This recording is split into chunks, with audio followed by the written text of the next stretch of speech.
Bonjour. Certains PN vous fuient, disparaissent et pouf, vous n'existez plus. D'autres, le plus souvent d'ailleurs, vous poursuivent, vous relancent, ne vous lâchent pas. Les premiers cas, ceux qui disparaissent, peuvent très bien réapparaître un certain temps après. Ils ont oublié ce qui s'était passé et vous êtes redevenu quelqu'un qui ne leur fait plus peur. Mais nous allons donc essayer de parler du cas du PN qui s'accroche comme le vieux scotch à la semelle et qui ne vous lâche pas. Pourquoi cet acharnement? Pourquoi, alors que vous avez rompu, que vous l'avez dit, redit, même si vous n'avez pas dit clairement c'est terminé, au revoir, je ne veux plus entendre parler de toi, mais qu'il est évident de toute façon que vous ne répondez plus, que vous avez pris votre distance, que pourquoi ponctuellement, voire régulièrement, vous avez des relances, des messages ou des prétextes différents, des objets qu'ils retrouvent, de l'argent qu'ils vous doivent. Ça, c'est classique le coup de l'argent, hein. On sait bien que les PN aiment posséder ce qu'ont les autres. Et l'argent est un cadeau, et l'argent du ce qui est à toi est à moi, fait que beaucoup de victimes se retrouvent plus ou moins sur la paille. Mais bon. Bon, tous les prétextes sont bons. Mais pourquoi? Alors, les victimes se demandent, mais en fait, y avait-il effectivement des sentiments? Comment se fait-il? On me culpabilise, la personne en face, elle a l'air malheureuse, peut-être que je suis un monstre, peut-être que je suis égoïste, je ferai souffrir quelqu'un, etc., etc., etc. Non, non, vous n'êtes pas égoïste. Non, vous ne faites souffrir personne. Et il ne faut pas se culpabiliser.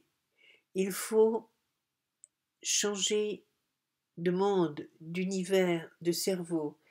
Il faut sortir d'un cerveau qu'on pourrait dire normal qui éprouve des sentiments, quoi qu'il arrive, qui peut éprouver des sentiments, qui peut donc regretter d'avoir perdu quelqu'un sentimentalement, se rendre compte qu'il est attaché ou qu'elle est attachée à la personne, etc. Mais la personne PN, alors souvent je dis il parce que c'est le neutre, hein, c'est il ou elle, la personne PN n'a pas eu accès à ce stade du développement humain qui fait que l'on accède au sentiment, à l'autre.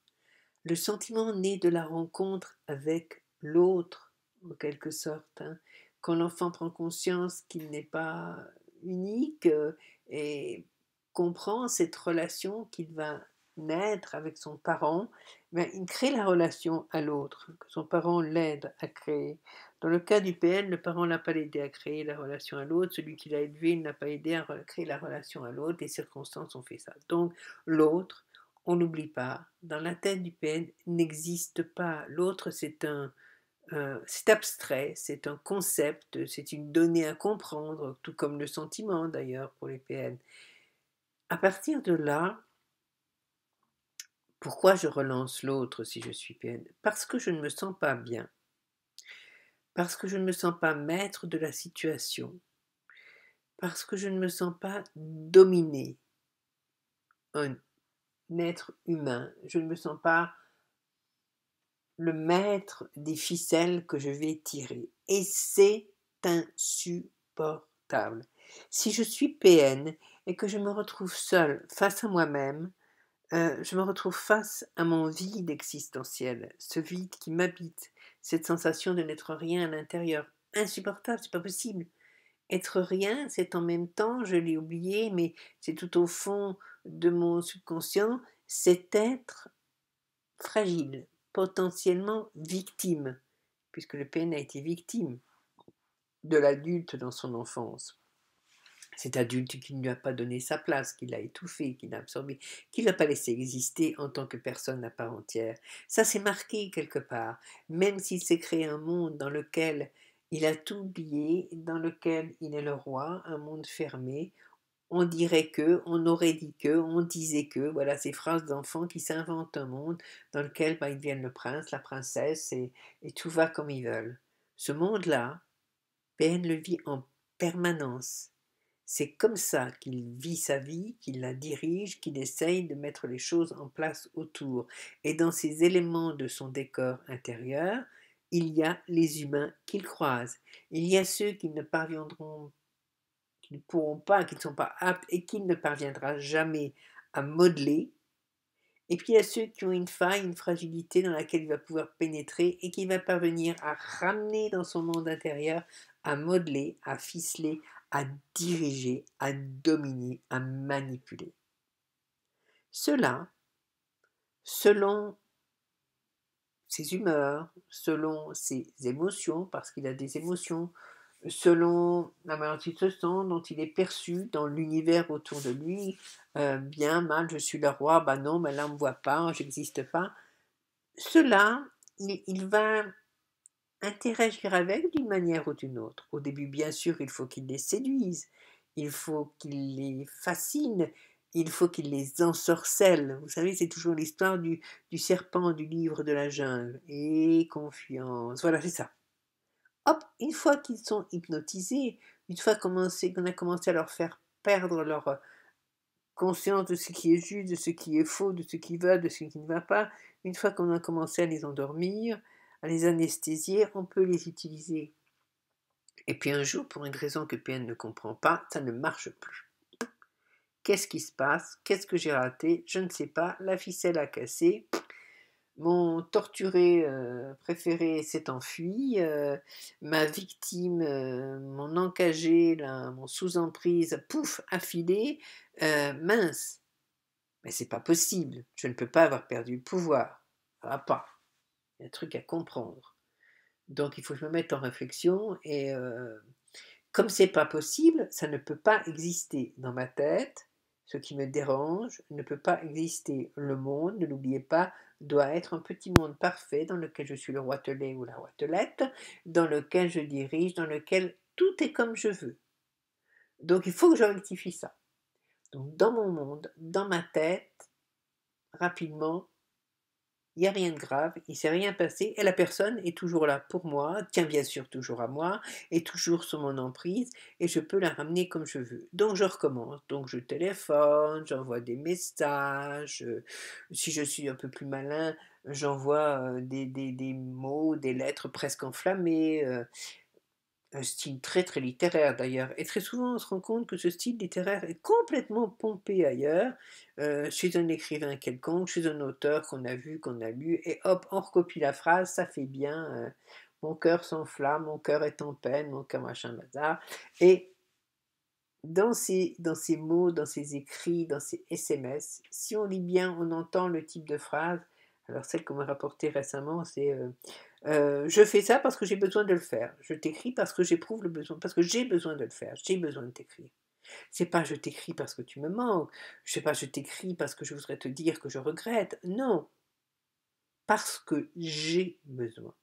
Parce que je oui, je t'envoie ça pour te rappeler les souvenirs, ce que nous avons vécu ensemble. Bah oui, mais enfin bon, bah, c'est bon, là tu fais la tête, mais enfin ça vaut vraiment pas la peine, on est bien ensemble. Tout ce que vous pouvez penser, tout ce que vous pouvez avoir dit est bien sûr nié. Ça ne rentre pas en ligne de compte. Votre appréciation de la situation, ce qui vous a amené à rompre, c'est rien ça, c'est du vent. On vous réassène l'histoire, et c'est là que vous perdez les pédales. On vous réassène l'histoire comme si elle n'était pas terminée, comme s'il ne s'était rien passé, et que des choses continuaient ou allaient reprendre avec une petite pause, une intermède. Bon, on était un peu fâchés, bon, on se fait un peu la tête, mais c'est rien. Non, vous êtes sortis de là en rampant sous la porte, vous n'en pouvez plus, vous êtes laminé, vous êtes écrasé, vous ne savez plus qui vous êtes en souffrance, vous avez été traité comme moins que rien, mais non, il ne s'est rien passé. Ben non, parce que pour lui ou elle, il ne s'est rien passé. Lui ou elle n'a pas été réduit en miettes. Lui ou elle n'a pas souffert. Lui ou elle n'a pas vécu sous emprise. Donc, il ne s'est rien passé. Et donc, PM, s'il n'y a pas une autre victime là, qui est arrivée, sur laquelle on a pu prendre un peu d'emprise, va recommencer bien sûr à revenir vers vous. Parce qu'il faut bien peupler son univers. C'est pas possible une planète vide. son monde est vide, donc il faut qu'il le remplisse, donc il va réanimer les objets, les marionnettes, crac, crac, on va remettre 3 tours de clé, là, paf, dans votre dos, et hop, vous allez recommencer à faire la petite marionnette que fait jouer PN. C'est épouvantable, oui, mais c'est ça. C'est dans sa tête. Dans sa tête, c'est du fake, c'est du faux, c'est un monde imaginaire. C'est une scène de théâtre, une pièce de théâtre que PN rejoue dans sa tête et dans laquelle il ou elle vous a inclus. Donc, le vieux scotch continue à essayer de se recoller à votre chaussure, vous ne répondez pas, vous bloquez, eh bien on va vous écrire avec un autre nom de mail pour que vous ayez le message. On va vous rappeler, tiens, en fait, là c'était récent, hein, tu peux bien passer ton RIB parce que je te dois des sous. Bah oui, bah, vous ne verrez jamais les sous, hein, rêvez pas. Ah bah tiens, j'ai ça à toi, tiens, tu as ça à moi, tiens, c'est aussi, ah bah écoute, tu me dois ma vieille paire de skis là, qui traîne depuis 10 ans dans votre cave, oui, il faudrait peut-être que tu me la rendes, il faut qu'on se voit, je passe chez toi, bien sûr, parce qu'il faut que je vienne envahir ton territoire, chose à faire, ne jamais le faire, on se rend compte s'il faut vraiment restituer des objets sur un terrain neutre, ou mieux, chez des connaissances communes, ça c'est encore mieux, parce qu'on fait du no-contact. À un moment, PN va s'arrêter. Parce que soit ça deviendra trop dérangeant d'essayer de recoller ce morceau là de scotch à vos baskets pour vous récupérer et vous remettre sous emprise pour habiter et habiller son monde intérieur, soit Pérenne aura trouvé une nouvelle proie et là, à partir du moment où il y a une nouvelle proie, bah, vous n'avez plus d'utilité, donc on ne va pas vous ressortir là vous avez gêné le décor, là vous êtes un élément de trop, qu'est-ce que je fais de cette plante verte? Bah non, ça va pas là.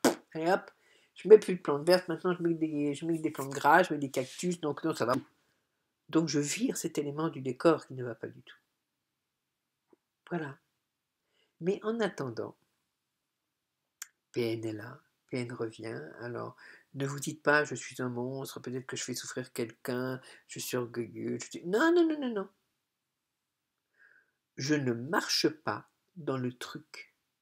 Je ne rentre pas dans le monde fermé de PN, je ne rentre plus dedans, je ne suis plus un objet de son décor, j'ai compris, c'est bon, j'en suis sorti, je me reconstruis. Et se reconstruire est un travail, on en parlera la prochaine, c'est un travail important, se reconstruire. Je me reconstruis, ça c'est comme un vieux scotch, c'est un malade mental ou une malade mentale, c'est quelqu'un qui crée son monde, son univers, qui broierait n'importe qui, mais il s'en moquerait, je peux me suicider, il ou elle s'en fout à partir du moment où ça arrange son univers, où ça ne le perturbe pas. Donc stop, ça finira par décrocher et se lasser. Alors je bloque, je bloque, je bloque. À un moment, je bloque, parce que quand on nous casse les pieds, on bloque. Voilà. Je fais savoir que le harcèlement, c'est passible de poursuite en justice. Ça calme bien les PN, parce que la poursuite en justice, si c'est des vrais PN, ils n'aiment pas ça du tout. Et puis voilà, j'oublie, je réponds plus, je jette. Et surtout, je ne me pose pas de questions sur moi. Je me dis que l'autre tourne dans sa tête, là, c'est la petite araignée au plafond, et que je le laisse tourner. De toute façon, c'est un manège qui tourne, qui tourne, qui tourne, mais c'est son manège, ce n'est pas le mien. Je n'ai rien à voir là-dedans, je n'ai plus rien à voir là-dedans, je ne fais plus partie de ce jeu-là. Je suis libre et je ne m'occupe que de moi pour me réparer, guérir, me trouver, me retrouver, m'épanouir et exister.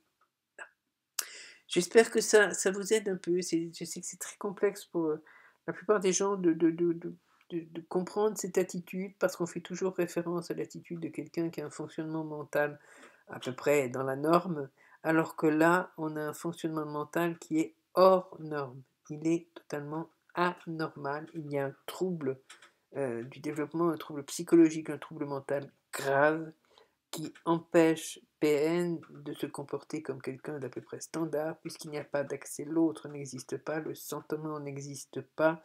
Vous avez affaire à une espèce de robot qui peut vous débiter des tas de choses sur le sentiment, etc. C'est une intelligence artificielle, mais la voix sera toujours monocorde, le temps sera toujours plat, il n'y aura jamais ce qui fait l'humain, le sentiment. Si vous avez besoin de moi, vous pouvez m'envoyer un mail. Je consulte, bien sûr. On peut prendre rendez-vous et se consulter. J'utilise toujours ma visio parce que j'aime bien qu'on se voit, parce que c'est chaleureux, parce que c'est humain, parce que dès l'autre, c'est une rencontre. C'est pas juste 3 réponses et 2 conseils. Vous pouvez m'envoyer un mail, j'ai une petite question, bien sûr, j'essaierai de répondre. J'espère ne pas mettre trop de temps parce que parfois c'est débordé. Et puis je vous dis à bientôt pour continuer à travailler sur soi, ce développement personnel et plus particulièrement et le plus souvent, oui, cette rencontre avec ces personnes qui ont cette pathologie du trouble pervers narcissique parce que c'est plus courant qu'on ne pense, pas aussi courant qu'on ne le dit, mais vraiment très mal connu. Allez, prenez bien soin de vous. Plein de lumière. Au revoir.